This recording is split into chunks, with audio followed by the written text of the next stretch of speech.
City Right. Current. Produced by Dakota Media Access. In-depth discussion with Bismarck and Mandan city officials. Watch on Government Access Channel 602 HD or tune in to Radio Access 102.5 FM. Always local, always current. And I'm Mary Van Sickle. We're here in the studios at Dakota Media Access. And Jim Neubauer is here, City Administrator for the City of Mandan. Good morning, Welcome. Mary, and thanks for having us as usual. Yes, it's middle of October. It's hard to believe we're already at the middle of October. Yeah, it seems like spring was only a few months away, which it was, but like I said, the temperatures, we can't complain about the temperatures so far. Yep, you're right about that. Well, our job, as always, is to talk about the highlights of the City Commission meeting. Mandan had their City Commission meeting last night, and we have a list of some items we wanted to talk about. First thing was you had a new employee introduction. I like that. You do that at the beginning of the meeting. You drag them up to the front and say, "Here's a new person here." We debate whether doing it at the end of the meeting, so they actually have to stay through the whole meeting. But we're a little nicer than that. Yeah, Amy Berger, our HR director, introduced Cassidy Buckles as our new HR generalist. This was a position that was created in the 2024 budget process. So, in the scheme of things, when we're talking preparing the 2024 budget, we are in the spring of 2023, and in turn we had a resignation of our HR director, the hiring of a new HR director. Oh boy. And we let Amy Berger, as that new HR director, take some time, get a feel for what you're doing before you try and train in a new that position. makes sense. So we advertised and hired, and Cassie's been with us, I think, for about 3 weeks now. Yeah. Very happy to have her on board. All right. That was nice. And then there were a number of public hearings last night. Yes. Quite a few, actually.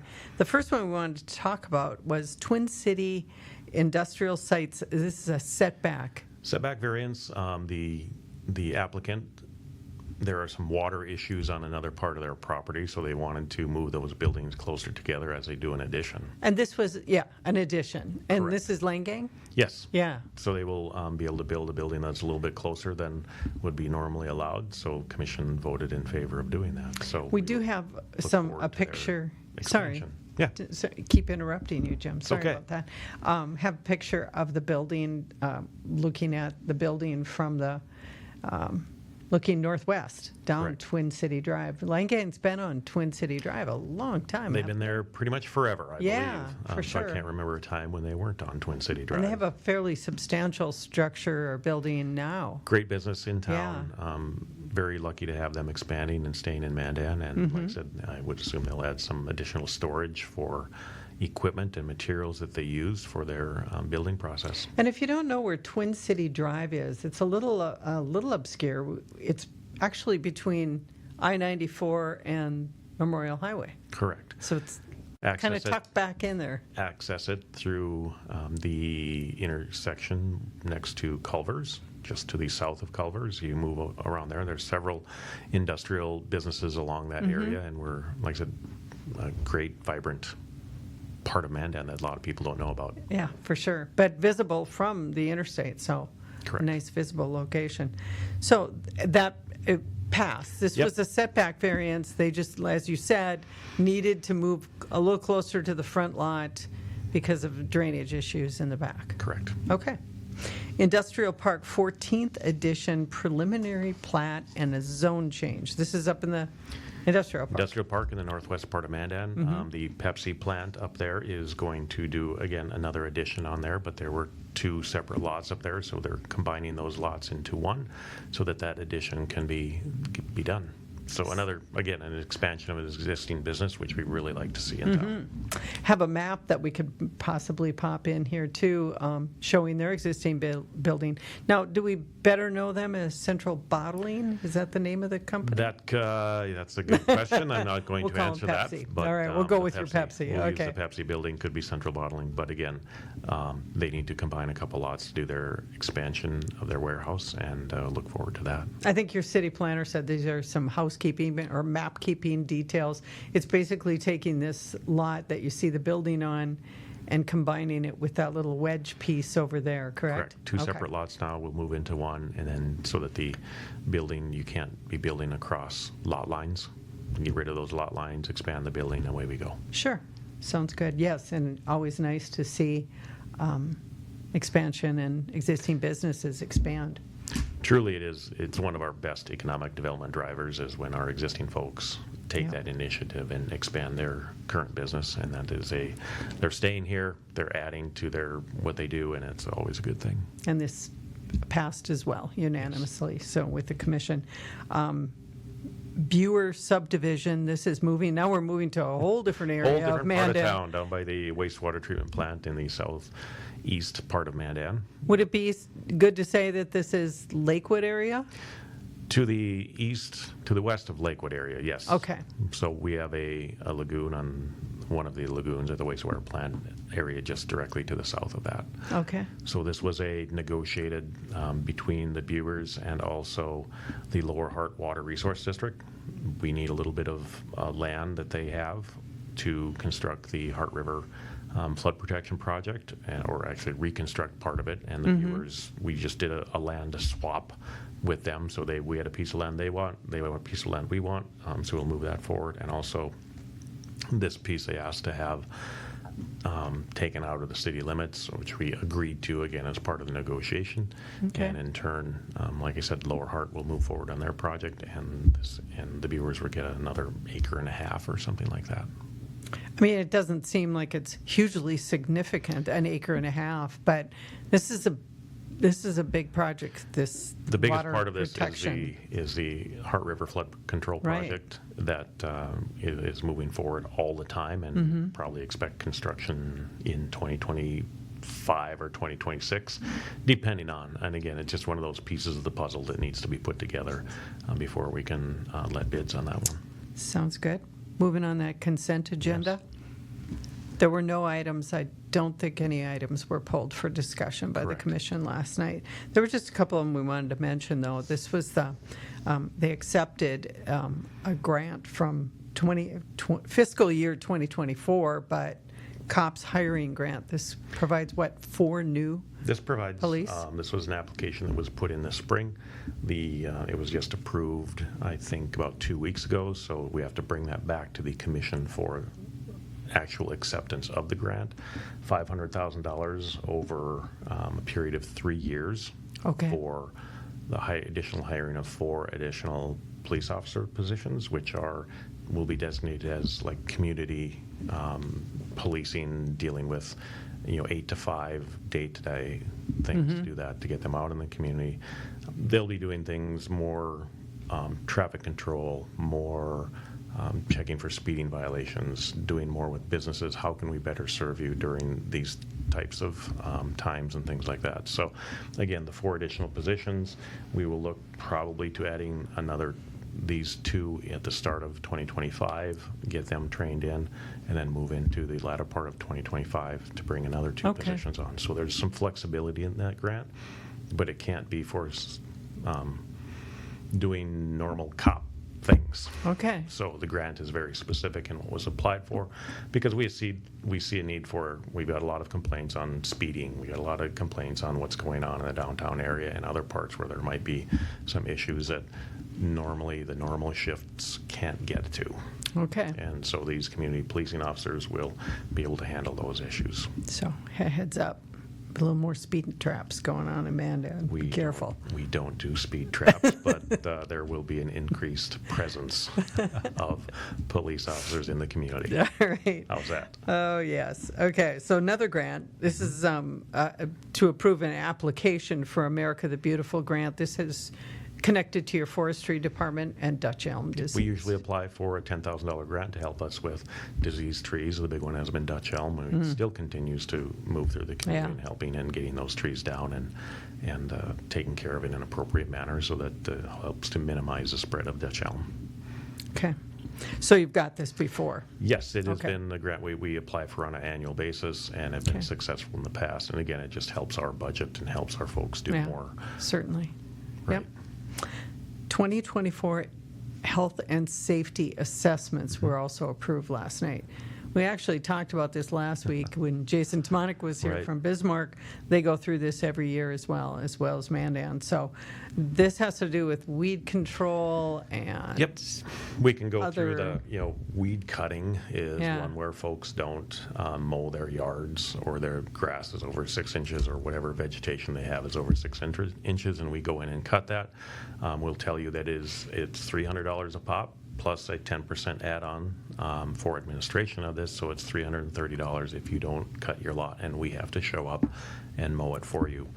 The other ones, health and safety of 2024, are also if you have a curb stop and you need repairs to get the water line into your house, we can special assess that and Okay. put it on there. The sidewalk, same thing. You always have the option of doing your own, paying for your own contractor to come in and replace sidewalks, or you can take advantage of the city's municipal sidewalk contractor to come in and do that work, and then in turn we can special assess that to the property. The delinquent utility billing accounts, yes, we do have delinquencies in our water bills and things like that, and we get to a point every year where we're trying to clean our books up, and those amounts that are delinquent, in essence, go onto your special assessments onto your property tax Okay. bill. So when you pay your property tax, we will get reimbursed for those fees and charges that have not been paid. All right. Well, and of course, those went through as well. Right. If you're just joining us, you are watching and listening to City Current. We are recording this program on Wednesday, October 16th, and Jim Neubauer is here, City Administrator for the City of Mandan. I'm Mary Van Sickle, and we are talking about the Mandan Commission meeting last night. So, Commission meeting of October 15th. yes, there you go. New business, Water and Sewer Improvement District 65 Design Agreement. Yes. This has to do with water main breaks. Water main breaks, and this is a result of, we were probably going to do this project in the summer of 2026, but our special assessment project that we had scheduled for 2025 was protested out, so we went to the next area of town that's on the list, and the number of water breaks in this area really dictated the need to move up here and get rid of some of the cast iron pipes that we have. Interestingly enough, on the October 1st meeting, we approved moving forward on this district. Mayor Freilich lives in that area, and that night or early that morning, there was a water main break in front of his house. So quite appropriate, or it just coincidentally It works hit out home- like that. It hit home for him. Yes, So this for is, sure. again, the next step in moving forward on the design of this project for next year. And we have a map that we could pop in here, and it is fairly extensive, this district. Right, a lot of cast iron pipes in there we're looking at replacing. Unfortunately, we did do a street maintenance project in here recently, but for those areas where we are looking at replacing the water lines, we adjusted their special assessments because we assumed we would be coming back in there and having to tear up part of that street to install that new water line, so we made those adjustments in those special assessments, and then we'll come back and do the water line replacement in 2025. So the design agreement was signed last night, was Yep. agreed to. Yep. Okay. Verification last night of 6 special assessment districts Right. that are mostly done. Those are 6 districts that have been, done, and for 95% of it, there are a couple of districts where we have the kind of a scrub seal or a chip seal that goes on at the end of the project. Okay. We don't have final cost for that, but we have a pretty good idea on what they will cost. So rather than hold up that process for another year, we put in an estimated amount and ran through those with the special assessment process. So in the big picture, this sometimes takes a few years from the time that special assessment district is proposed and created. Bids are let, bids are received, contractors are hired, project is done. Final costs usually take sometimes up to 6 months to roll in afterwards, where we have a really good idea on what the final numbers are. We go through our special assessment commission where we have a public hearing. We have to publication in the paper of all those things. And in turn, this is kind of the final step. And now the city commission confirms those special assessments. We send them over to the county, and those will show up on your 2024 property tax So statement. this December, they'll start seeing those. Yes. That'll be included in there. Long process, a lot of steps Yeah. along the way, but this is, you will see this on an annual basis where the finality of this comes to the Yeah, commission for their thanks for approval. going through the steps. I think it's Yeah. important. I mean, there are a lot of opportunities for the public to get involved, property owners, notification. I think that, and public even meetings. you may see work going on the street in front of your house in the summer of 2024, right? But that special assessment won't hit your property tax statement usually until a year later. Okay. Because that's how much time it takes to get that project finalized, get all those costs in, get them paid, and away we go.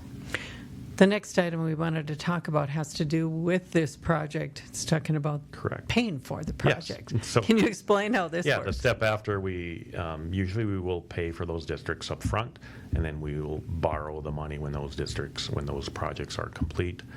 So if we spend $100,000 on the project, and we will special assess that to properties within the district, and then we do the borrowing to reimburse ourselves to pay for that it's a cash flow thing. So Okay. at the end, when these districts are confirmed, item 3 and item 4 deal with paying for those districts. Couple of those districts were paid through just through local banks, because sometimes those financial institutions will come to us and say, hey, we'd like to buy some of your debt. And in this case, I think Bravera took on, 2 or 3 of these projects where their interest rate was competitive with the other ones. So if the locals want to buy that debt and the terms are equal or better than if we go out into the private market, we will place that debt with that bank. Think you saw John Lundby from Colliers come up. We did have a public bond sale Tuesday morning. Interest rates on that, I think it was $10 or $11 million bond sale, came in at 3.5, 3.48, something like that. He seemed very percentage. positive about it. Yeah, very, very enthused about it. I think there was good competition for that debt issuance. I think 5 different entities bid on that debt, and when we find that comes in, it was 3.4, 3.5%. We put on another 1.5%, so actual cost to the resident will be 5%.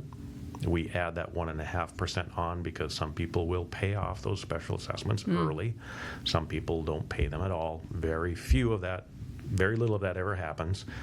But those that pay early, we still are paying interest on that debt until that debt is callable, or there's a callable feature usually after 7 years, but that still costs that district money, and so we tack on that additional 1.5%. I heard some comments that he made as well about Moody's rating for the Yes. city of Mandan, which was also very positive. Yeah, we maintained our rating through Moody's based on our debt,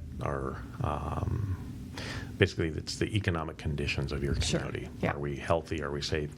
Is our finance department doing a good job in managing our finances and our debt profile and things like that? Is our community strong, and is it healthy? And it is very strong. It is very healthy. So we maintained our Financial Moody's rating. stability, I Yes, think that's they're always a looking big at. thing. Yep. We know that we have some significant projects coming down the road, so we're also taking some steps to make sure that we are going to protect that financial Yes. stability in the future. He was very complimentary Yeah, to your Greg. staff as well. Greg so. and his crew do a great job, Yeah, and yeah. you saw them. Justin Schultz, our assistant finance director, and Greg both worked together in packaging up these projects. Very positive. Also on the agenda was a Big Sky Passenger Rail Authority letter of support request. We've seen a lot about this lately. The Rail Authority has been in front of the MPO, City of Yep. Bismarck, Burleigh County, now City of Mandan. We've seen they're looking for a basic contribution to say, we're in the game. We want to be a part of this discussion as we look at potentially resurrecting this passenger rail line on the south part of North Dakota. Yeah, this conversation actually came to the commission several years ago in a letter of support for what the Big Sky Passenger Rail Authority is doing. City Commission agreed with the activities they're doing because, again, it's trying to bring a southern kind of a southern Amtrak line through North Dakota, which would be like Fargo, Valley City, Jamestown, Bismarck, Mandan, Dickinson, and on to the west to Billings and things like that, similar to what Amtrak runs through Fargo, Grand Forks, Minot, and takes northern people out- tier. Northern tier. So Yeah. we think, the opportunity to have a rail passenger line go through central North Dakota would be really good. And this comes at kind of, we call it minimal cost, because I think if all of the entities in the MPO participate, it'd be like $180 or $200 for the city of Mandan to jump in. Well, it's Or- just having a seat at the table or Yep. a voice in this as it progresses. Right. We think this is a good thing. We think it'd be great for our residents, and also might bring people from out of town in that want to get on the rail and travel west or travel east. So again, pretty minimal cost at this. The other part of this, I think that should be mentioned, is it's fairly long-term in front of us, right? About 9 years before it probably could be I realized. think it's probably been 20 years in the makings of getting to this point. So again, it's probably an annual cost for us. But again, we need to get in that game. We think this is and show support for what the rail authority is doing. And I think this shows that, yeah, we could have a viable passenger rail service in southern or central North Dakota. It's probably been talked about since it was discontinued in the late 70s. Yep. People were like, what? Why are we doing this? Why are we doing this back Yeah, again? that's Again, too I bad. think there's probably efforts to not just have the northern passenger route, but have the central go through central North Dakota. Would too. assume going west, we'd be talking Billings into Correct. Bozeman, Yep. those kinds of places. Yep. All right. Well, more to come on that one. More to come on that For one. the next 9 years. In the next 10 years, if both you and I are still here in 9 years, right? Probably not.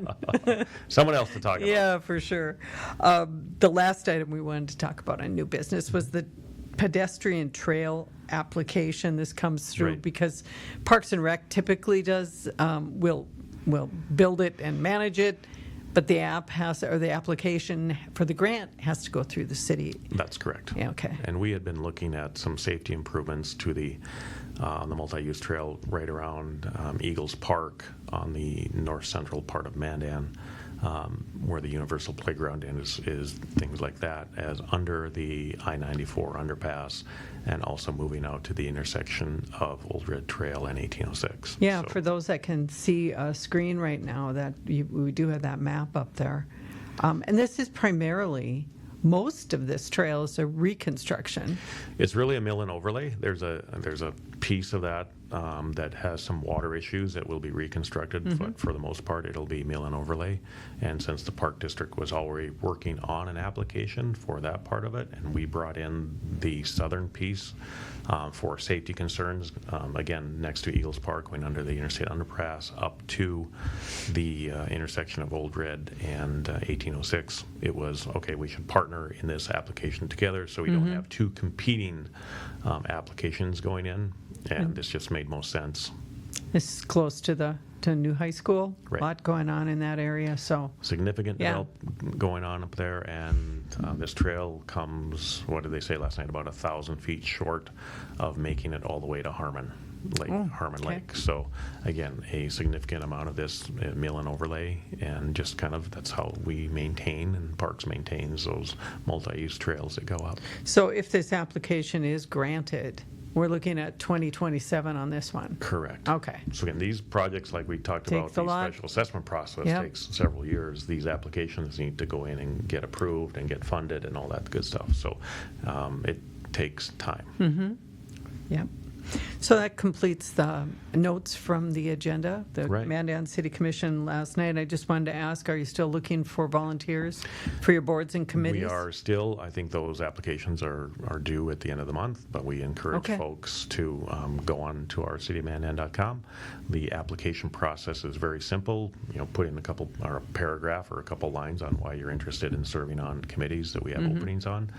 Get those to those, and then we'll start organizing those meetings to bring recommendations up to the city commission for new folks to come on. Normally, those new spots start on January Okay. of the next year. Right. Sounds good.